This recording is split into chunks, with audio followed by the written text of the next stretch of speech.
যেমনটি বলছিলেন যে সচিবালয়ে আজকে থেকে সাংবাদিকদের প্রবেশের একটি কথা ছিল, কিন্তু আমরা এই দুপুর 12টা পর্যন্ত অপেক্ষা করছি। এখনও পর্যন্ত কিন্তু সাংবাদিকদের ভিতরে যাওয়ার অনুমতি মেলেনি।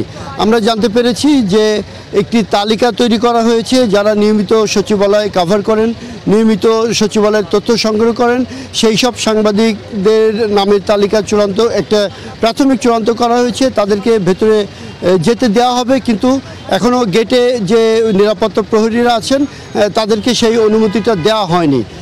কখন নাগাদ দেওয়া হবে সেটা এখনও নিশ্চিত নয়। তবে স্বরাষ্ট্র মন্ত্রণালয় থেকে আমরা যেমনটি জানতে পেরেছি যে দুপুর 2টার পরে এরকম একটা সম্ভাবনা আছে, যে দুপুর 2টার পরে সাংবাদিকদের যেতে দেওয়ার একটা সম্ভাবনা আছে। আমরা যতদূর জানতে পেরেছি যে প্রধান উপদেষ্টার কার্যালয়ে সচিবালয়ে আগুন লাগার যে তদন্ত কমিটি আছে, সেই আগুন লাগার উদ্ঘাটনের জন্য যে তদন্ত কমিটি করা হয়েছে, সেই তদন্ত কমিটি যে প্রতিবেদন তৈরি করেছে, প্রাথমিক প্রতিবেদন, সেটি আজকে দেওয়ার কথা প্রধান উপদেষ্টার কার্যালয়ে। প্রধান উপদেষ্টার কার্যালয়ে দেওয়ার পরে, প্রতিবেদন দেওয়ার পরে আমাদেরকে সাংবাদিকদেরকে এখানে ঢোকার অনুমতি দেওয়া হতে পারে বলে এমন একটি আলোচনা শোনা যাচ্ছে।